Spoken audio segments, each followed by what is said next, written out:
Mari kita berdoa. Bapak yang baik, terima kasih Bapak. Sebentar kami akan mendengarkan ayat-ayat dari firman-Mu. Kiranya Engkau berkati para lektor dan juga kami akan mendengarkan penjelasan semua firman itu dari Bapak Pastor Paul Zhang. Kiranya Roh Kudus-Mu Tuhan memberkati kami semua, menerangi hati pikiran kami agar apa yang kami dengarkan pagi hari ini dari firman-firman-Mu Tuhan boleh menerangi hati pikiran kami. Berkati Bapak, biarlah semua firman ini boleh menjadi berkat bagi kami semua dan bagi uh, kehidupan kami. Di dalam nama Yesus Kristus Tuhan dan Juru Selamat kami yang hidup, kami berdoa dan mengucap syukur. Amin. Amin. Terima kasih, Bu Dun. Silakan, Bu Nerliana. Baik, terima kasih Bu Ros. 2 Taroik 9 ayat 1 sampai 31 demikian firman Tuhan. Ketika Ratu Negeri Sheba mendengar kabar tentang Salomo, maka dengan pasukan pengiring yang sangat besar dan dengan unta-unta yang membawa rempah-rempah, banyak emas, dan batu permata yang mahal-mahal, datanglah ia ke Yerusalem hendak menguji Salomo dengan teka-teki. Setelah ia sampai kepada Salomo, dipercakapkannyalah segala yang ada dalam hatinya dengan dia. Dan Salomo menjawab segala pertanyaan ratu itu. Bagi Salomo, tidak ada yang tersembunyi yang tidak dapat dijawabnya untuk ratu itu. Ketika Ratu Negeri Sheba melihat hikmat Salomo dan rumah yang telah didirikannya, makanan di mejanya, cara duduk pegawai-pegawainya, cara pelayan-pelayannya melayani dan berpakaian, juru-juru minumannya dan pakaian mereka, dan korban-korban bakaran yang biasa dipersembahkannya di rumah Tuhan, maka tercenganglah ratu itu. Dan ia berkata kepada raja, benar juga kabar yang kudengar di negeriku tentang engkau dan tentang hikmatmu. Tetapi aku tidak percaya perkataan-perkataan mereka sampai aku datang dan melihatnya dengan mataku sendiri. Sungguh, setengah dari hikmatmu yang besar itu belum diberitahukan kepadaku. Engkau melebihi kabar yang kudengar. Berbahagialah orang-orangmu dan berbahagialah para pegawaimu ini yang selalu melayani engkau dan menyaksikan hikmatmu. Terpujilah Tuhan Allahmu yang telah berkenan kepadamu sedemikian, hingga ia mendudukkan engkau di atas tahtanya sebagai raja untuk Tuhan Allahmu. Karena Allahmu mengasihi orang Israel, maka ia menetapkan mereka untuk selama-lamanya dan menjadikan engkau raja atas mereka untuk melakukan keadilan dan kebenaran.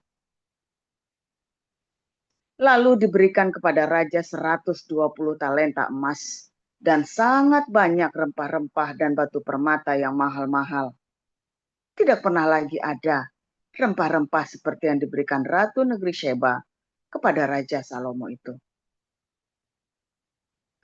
Lagi pula hamba-hamba Huram dan hamba-hamba Salomo yang membawa emas dari Ofir, membawa juga kayu cendana dan batu permata yang mahal-mahal.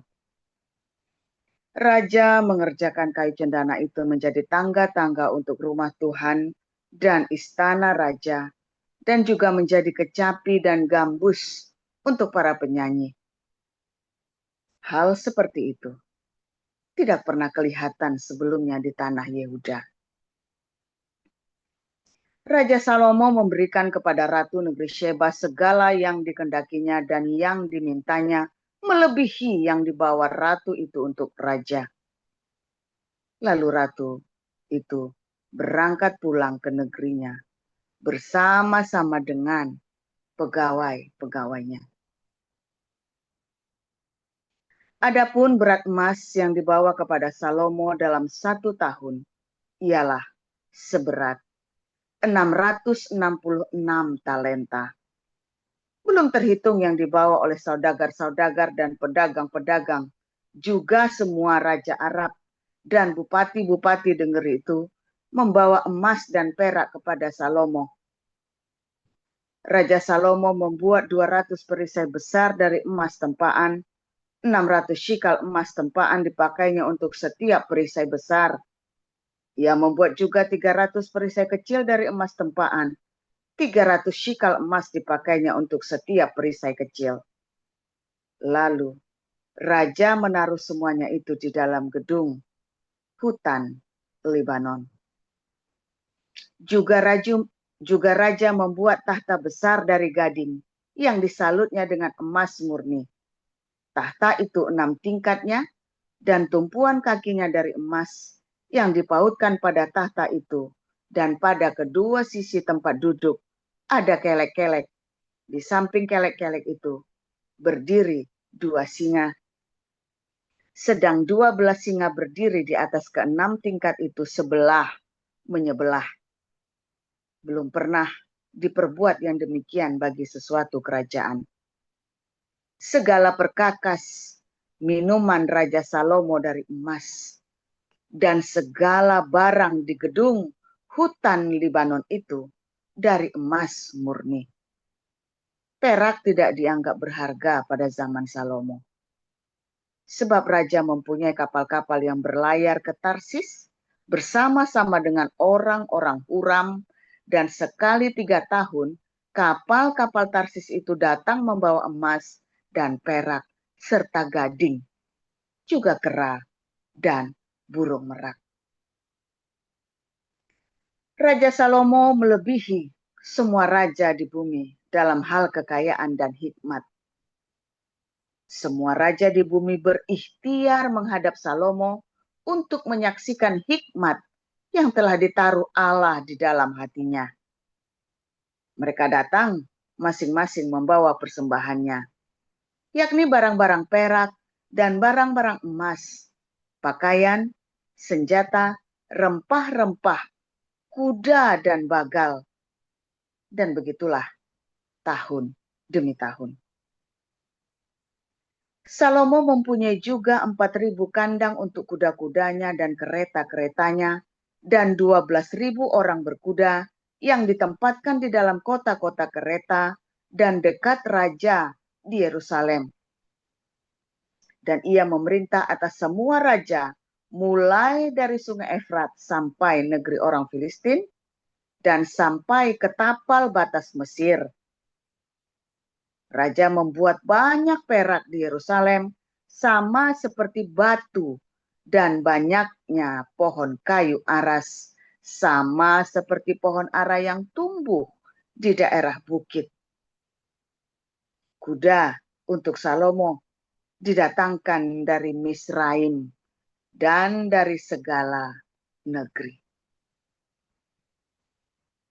Selebihnya dari riwayat Salomo dari awal sampai akhir, bukankah semuanya itu tertulis di dalam riwayat Nabi Nathan dan dalam nubuat Ahia orang Silo itu, dan dalam penglihatan-penglihatan Ido pelihat itu tentang Yerobeam bin Nebat?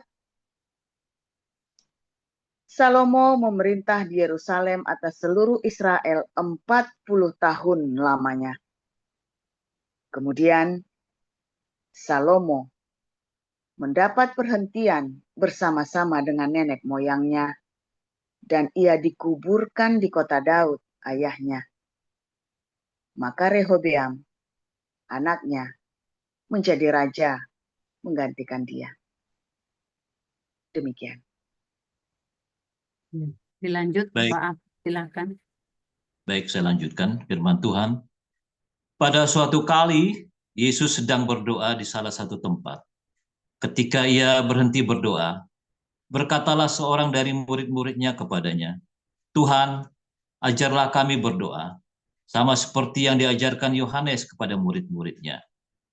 Jawab Yesus kepada mereka, apabila kamu berdoa, katakanlah, Bapa, dikuduskanlah namamu, datanglah kerajaanmu, berikanlah kami setiap hari makanan kami yang secukupnya, dan ampunilah kami akan dosa kami, sebab kami pun mengampuni setiap orang yang bersalah kepada kami.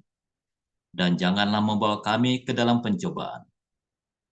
Lalu katanya kepada mereka, jika seorang di antara kamu pada tengah malam pergi ke rumah seorang sahabatnya dan berkata kepadanya, saudara, pinjamkanlah kepadaku 3 roti, sebab seorang sahabatku yang sedang berada dalam perjalanan singgah ke rumahku, dan aku tidak mempunyai apa-apa untuk dihidangkan kepadanya.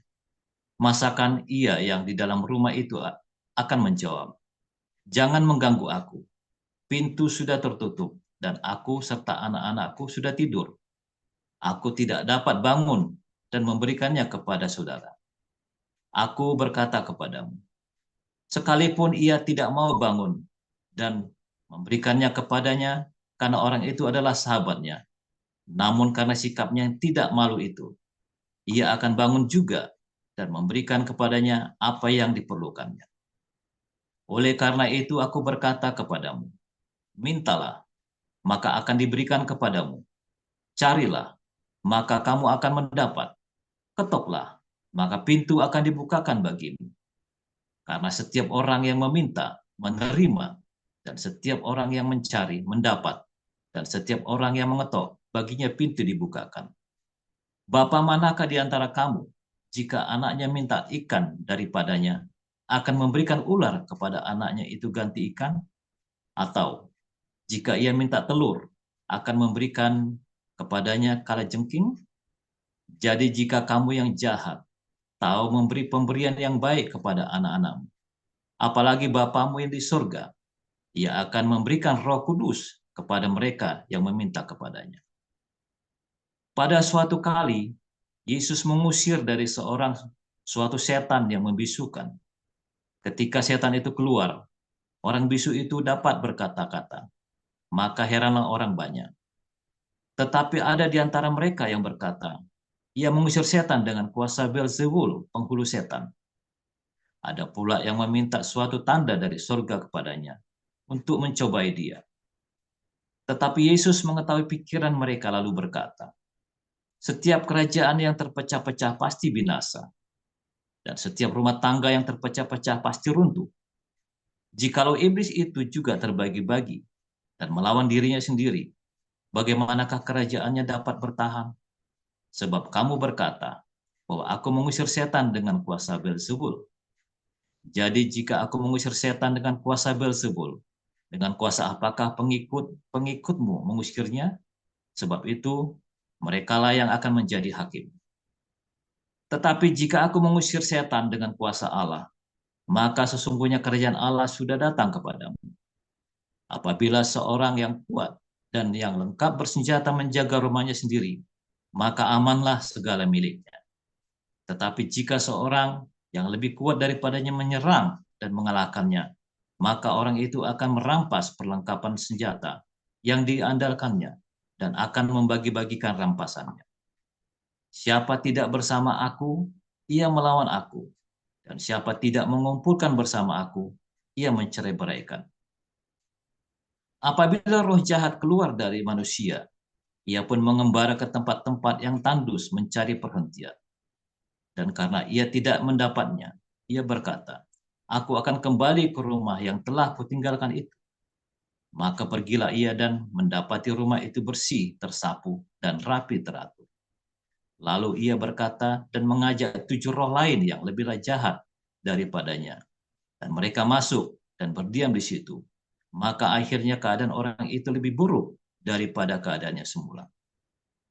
Ketika Yesus masih berbicara, berserulah seorang perempuan dari antara orang banyak dan berkata kepadanya, berbahagialah ibu yang telah mengandung engkau dan susu yang telah menyusui engkau.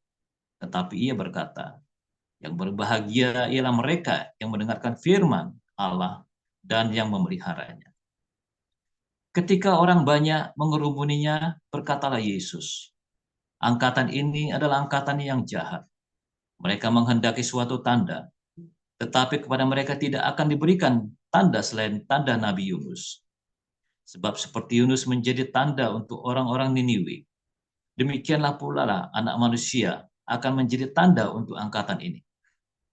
Pada waktu penghakiman, ratu dari selatan itu akan bangkit bersama orang dari angkatan lain ini, dan ia akan menghukum mereka, sebab ratu ini datang dari ujung bumi untuk mendengarkan hikmat Salomo, dan sesungguhnya yang ada di sini lebih daripada Salomo. Pada waktu penghakiman, orang-orang Niniwe akan bangkit bersama angkatan ini, dan mereka akan menghukumnya, sebab orang-orang Niniwe itu bertobat waktu mereka mendengarkan pemberitaan Yunus, dan sesungguhnya yang ada di sini lebih daripada Yunus. Tidak seorang pun yang menyalakan pelita lalu meletakkannya di kolong rumah atau di bawah gantang, melainkan di atas kaki Dian, supaya semua orang yang masuk dapat melihat cahayanya. Matamu adalah pelita tubuhmu. Jika matamu baik, teranglah seluruh tubuhmu. Tetapi jika matamu jahat, gelaplah tubuhmu. Karena itu, perhatikanlah supaya terang yang ada padamu jangan menjadi kegelapan. Jika seluruh tubuhmu terang dan tidak ada bagian yang gelap, maka seluruhnya akan terang, sama seperti apabila pelita menerangi engkau dengan cahayanya. Ketika Yesus selesai mengajar, seorang Farisi mengundang dia untuk makan di rumahnya. Maka masuklah ia ke rumah itu, lalu duduk makan. Orang Farisi itu melihat hal itu dan ia heran, karena Yesus tidak mencuci tangannya sebelum makan. Tetapi Tuhan berkata kepadanya, "Kamu orang-orang Farisi, kamu membersihkan bagian luar dari cawan dan pinggan, tetapi bagian dalamnya penuh rampasan dan kejahatan. Hai orang-orang bodoh, bukankah dia yang menjadikan bagian luar, dia juga yang menjadikan bagian dalam? Akan tetapi, berikanlah isinya sebagai sedekah, dan sesungguhnya semuanya akan menjadi bersih bagimu. Tetapi celakalah kamu, hai orang-orang Farisi, sebab kamu membayar persepuluhan dari selasi, inggu dan selasi jenis sayuran, tetapi kamu mengabaikan keadilan dan kasih Allah. Yang satu harus dilakukan, dan yang lain jangan diabaikan. Celakalah kamu, hai orang-orang Farisi, sebab kamu suka duduk di tempat terdepan di rumah ibadat, dan suka menerima penghormatan di pasar. Celakalah kamu, sebab kamu sama seperti kubur yang tidak memakai tanda. Orang-orang yang berjalan di atasnya tidak mengetahuinya. Seorang dari antara ahli-ahli Taurat itu menjawab dan berkata kepadanya, "Guru, dengan berkata demikian engkau menghina kami juga." Tetapi ia menjawab, "Celakalah kamu juga, hai ahli-ahli Taurat, sebab kamu meletakkan beban-beban yang tak terpikul pada orang, tetapi kamu sendiri tidak menyentuh beban itu dengan satu jari pun. Celakalah kamu, sebab kamu membangun makam nabi-nabi, tetapi nenek moyangmu telah membunuh mereka. Dengan demikian kamu mengaku bahwa kamu membenarkan perbuatan-perbuatan nenek moyangmu, sebab mereka telah membunuh nabi-nabi itu, dan kamu membangun makamnya.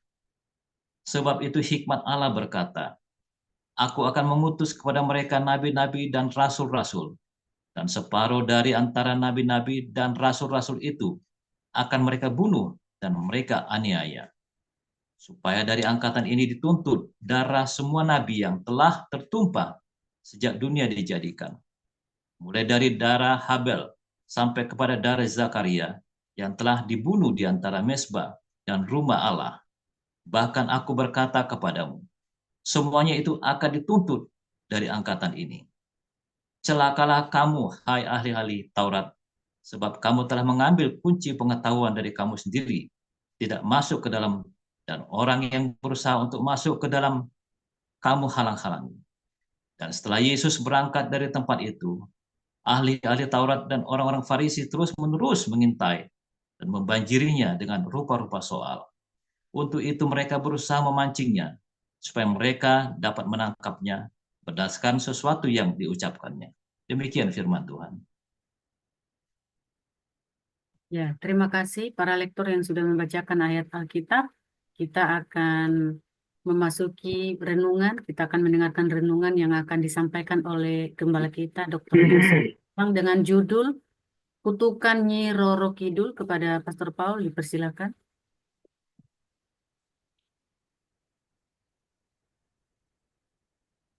Silakan Paul, dinaikkan Pastor Paul.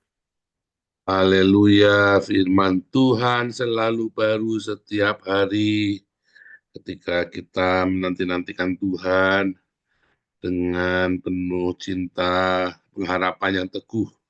Jangan pernah menyerah, jangan pernah berputus asa, terus berbuat baik setiap hari. Ingat-ingat, setiap hari sempatkan berbuat baik.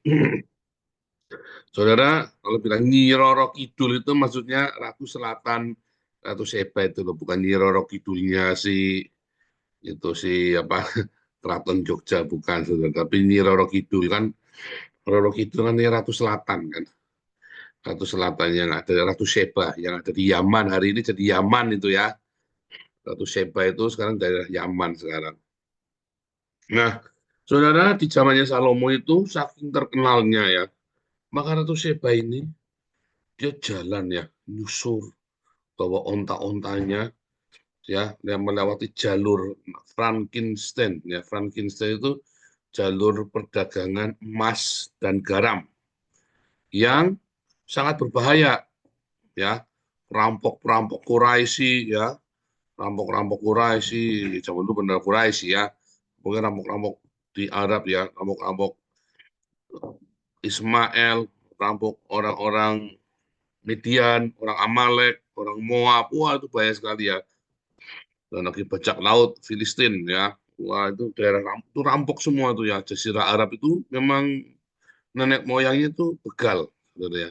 Nenek moyang seluruh Jazirah Arab itu begal semua itu ya. Nah, si Ratu Seba ini karena dia haus ingin belajar, ingin tahu ya seperti apa yang namanya orang bijaksana, seperti apa hikmat itu. Maka dia jalan jauh sekali saudara ya, dan itu berbahaya.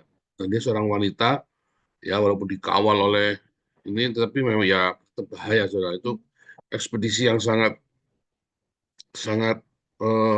ya kalau benar, kalau nggak benar gimana, ya kan? Tetapi Ratu Sheba itu akhirnya mendapatkan ya hikmat dari Salomo, diajarin saudara ya. Ratu Sheba itu diajarin ya banyak sekali hikmat Salomo katanya ya, dan Ratu Sheba itu begitu terkagum-kagum dengan hikmat yang Tuhan berikan kepada Salomo. Nah, tetapi kita masih ingat terus ya, bolak-balik saya selalu ingatkan, Tuhan Yesus itu seperti seperti berkata secara nyinyir, atau bukan nyinyir ya, tapi apa namanya, satu sindiran ya, bahwa bunga bakung di ladang ya masih lebih indah daripada pakaiannya Salomo. Ya, saudara ya, bahwa bunga bakung di ladang yang hari ini ada besok dibuang ke perapian masih lebih indah daripada segala kemegahannya Salomo. Ya, ajaib ya. Itu kan omongan yang begitu keras ya. Mengapa, saudara? Karena Salomo di hari tuanya dipikat oleh wanita-wanita, akhirnya dia menyerahkan ya, bertekuk lutut kepada dewa-dewa ya, dewa-dewa dari para istrinya ya, saudara, yang ada 300 istri dan 700 kundik ya. Sehingga apakah itu berarti Salomo itu hebat? Enggak, saudara. Saudara, seberhikmat apapun Tuhan seringkali pakai kita, Tuhan seringkali menuntun kita di dalam kemuliaan, tetapi tidak menjamin bahwa kita akan tetap tinggal di dalam Tuhan dan tetap setia, saudara. Tidak menjamin apa yang pencapaian kita, kerohanian kita, prestasi kita, itu adalah sebuah jaminan untuk keselamatan kita.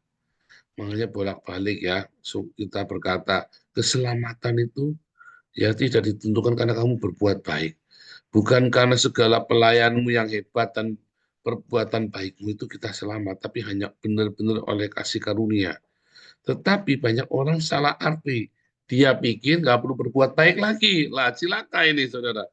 Banyak orang berpikir, ya, orang-orang Kristen, dan bahkan di framing oleh orang Islam, kamu kan selamat oleh karena Tuhan Yesus. Jadi kamu tidak perlu berbuat baik lagi kan? Itu kan seperti omongannya iblis, omongannya ular kepada Hawa kan?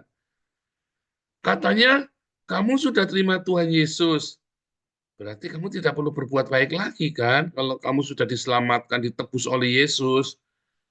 Apa begitu, saudara? Oh, kita kan, ya, kita diselamatkan bukan oleh karena perbuatan baik kita. Betul, kita tidak diselamatkan oleh perbuatan baik kita. Tetapi bukti bahwa kamu diselamatkan adalah perbuatan baikmu, saudara. Jadi Anda berbuat baik tidak akan selamat. Tetapi bukti dari kamu sudah diselamatkan adalah kamu senang, selalu rindu, selalu melakukan perbuatan baik. Bukan cuma kepengen, tapi melakukan. Ya kan? Ya kan?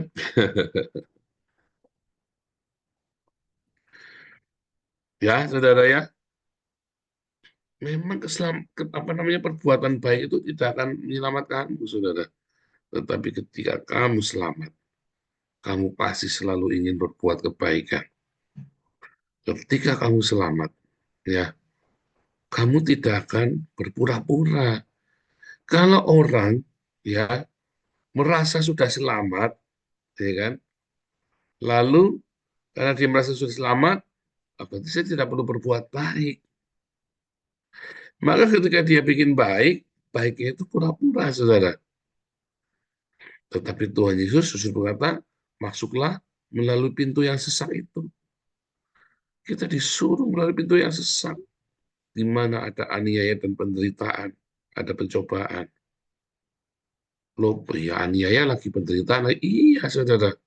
Nikmati setiap detik-detik penderitaan pencobaanmu. Karena setiap penderitaan dan pencobaan itu membuat kita semakin melekat, berdoa, berharap, menjerit sama Tuhan. Tuhan tolong, Tuhan tolong. Dan itu baik, saudara, untuk latihan iman kita. Nah, waktu kita bilang Tuhan tolong, masalahnya banyak orang bilang Tuhan tolong, tapi sebenarnya dia nggak mau ditolong sama Tuhan. Iya kan? Anda berdoa, minta Tuhan tolong, tapi kan kamu tidak mau ditolong sama Tuhan. Nyatanya kamu masih utang kok. Kamu berdoa, minta tolong sama Tuhan, tapi kan kamu tidak mau minta tolong. Nyatanya kamu masih melakukan hal-hal yang curang kok. Karena kamu tidak percaya Tuhan akan tolong kamu. Kamu lakukan dengan caramu sendiri.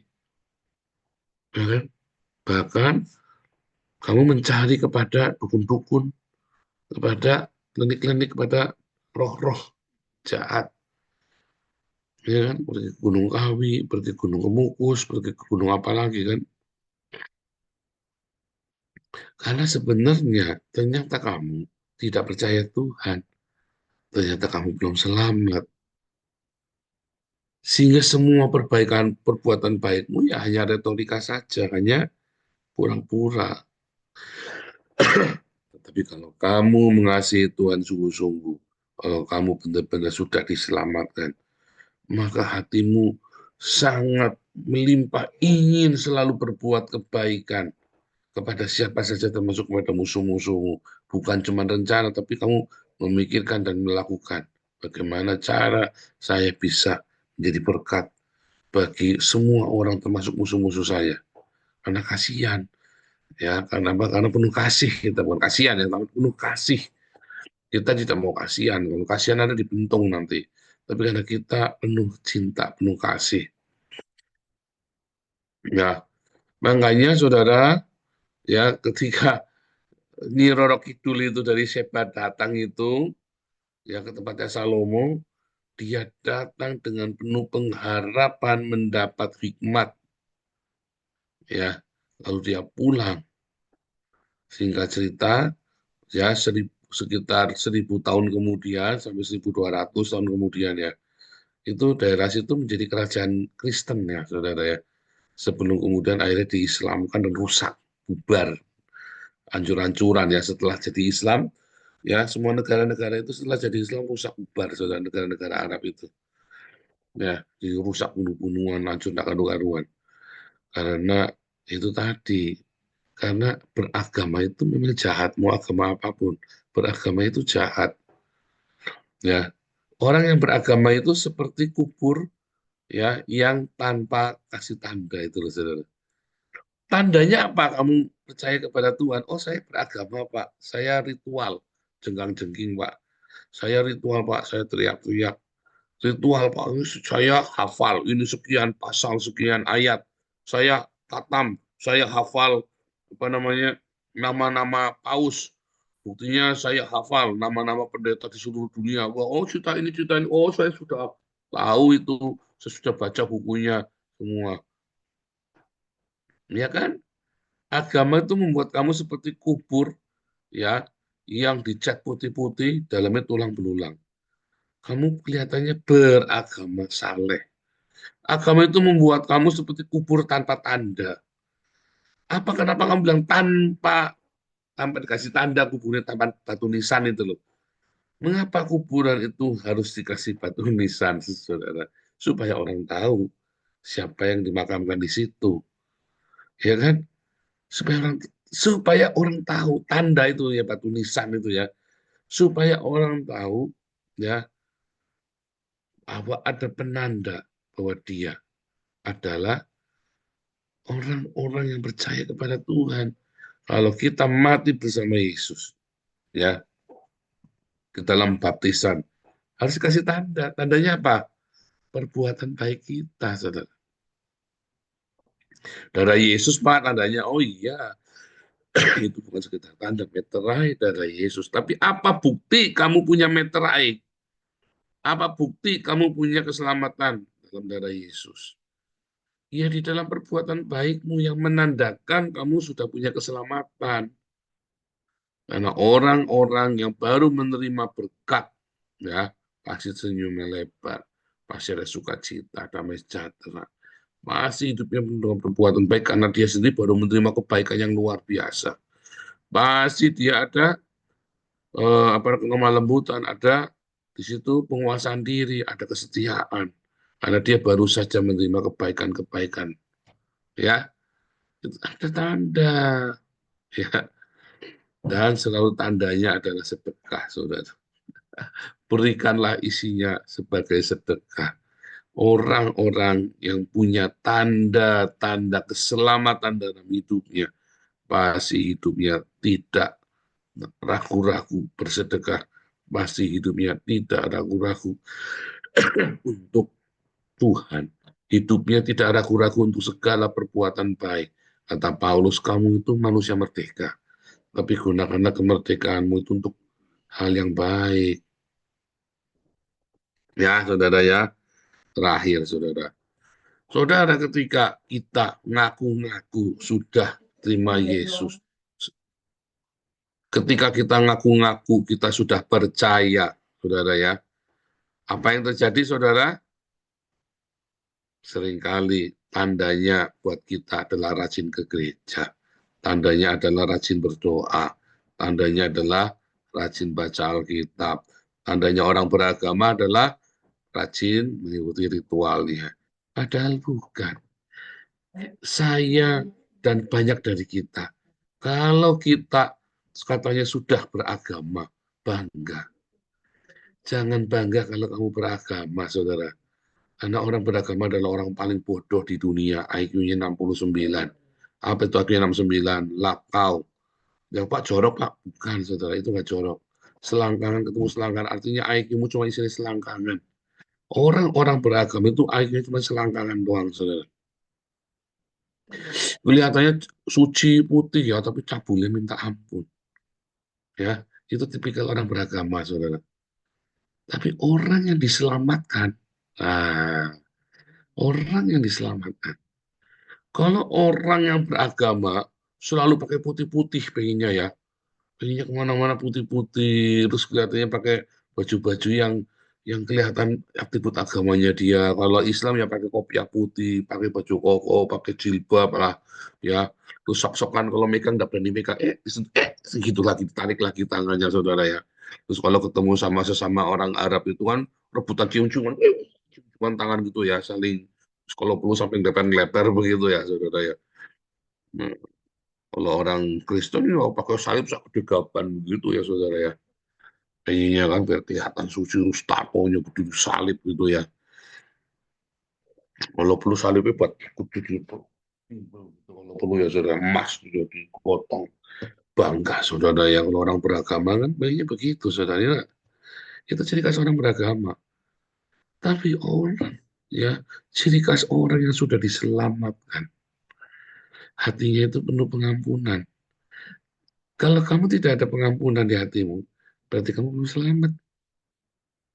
Kalau kamu masih dengki, berarti kamu belum selamat.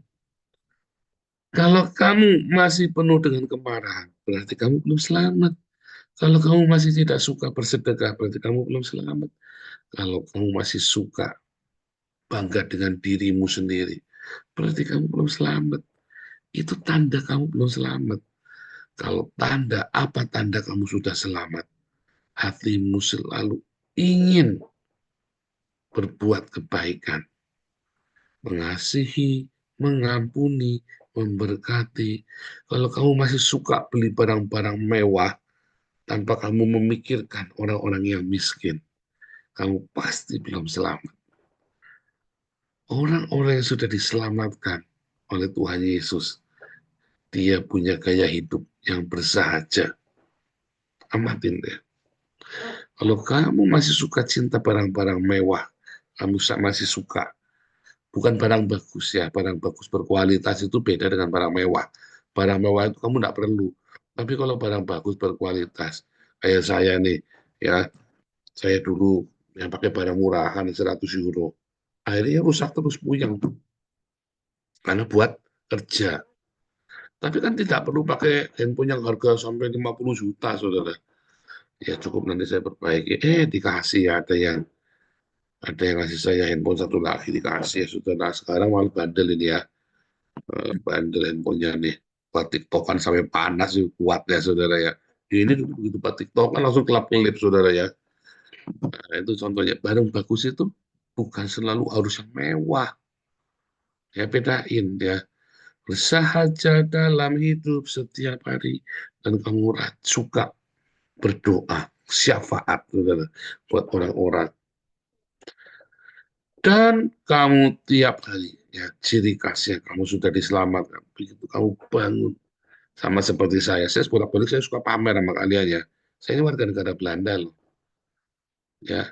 Wah, saya selalu begitu saya bingung saya warga negara Belanda saudara. Setiap kali ada peristiwa-peristiwa jelek saya warga negara Belanda udah ya. Ah, apa sih artinya cuman peristiwa begitu? Saya sudah saya warga negara Belanda, sukacitanya enggak gampang gitu. Anda punya duit pun belum tentu bisa jadi warga negara Belanda. Ya, Anda punya uang aja belum tentu bisa jadi warga negara. Saya cuma berapa tahun aja udah jadi warga negara, saudara. Pamer yang sombong ya iya, tapi saya lagi tunjukkan maksudnya. Betapa bangganya saya. Ya kan, betapa bangganya dan saya selalu ingin cerita kemana-mana. Aku warga negara Belanda loh. Itu ciri khas kalau kamu sudah menjadi warga negara kerajaan sorga. Kalau kamu sudah menjadi warga negara kerajaan Allah di dalam Yesus, kemana-mana kamu ingin cerita sama orang, aku ini pengikut Yesus loh, aku ini pengikut Yesus loh, Pak, sombong tuh Pak pengikut Yesus. Iya, makanya lakukan. Tunjukkan bahwa kamu adalah pengikut Kristus dan bersedekah, mengasihi, mengampuni, memberkati, bergaya hidup sederhana. Ya, dan selalu bersyafaat untuk orang-orang di sekelilingmu, ya, terutama keluargamu dan musuh-musuhmu. Ya, saudara ya, maka kamu akan menghalau segala sial dari hidupmu. Maka kamu akan menghalau segala yang buruk, air yang pahit di mata airmu itu, saudara. Kenapa? Karena kamu sibuk, kamu fokus dengan bagaimana aku bisa berbuat baik hari ini. Maka mata air yang buruk itu, ulahnya itu kamu timba terus keluarkan tuh sampai yang baik itu keluar, saudara. Kamu sibuk dengan kebaikan, disibukkan dengan kebaikan. Itulah pakaian pesta, pakaian lenan putih saat Tuhan Yesus datang perjamuan kawin anak domba. Kamu masuk dengan perjamuan pesta dengan kain lenan putih. Wahyu 19. Tuhan Yesus memberkati.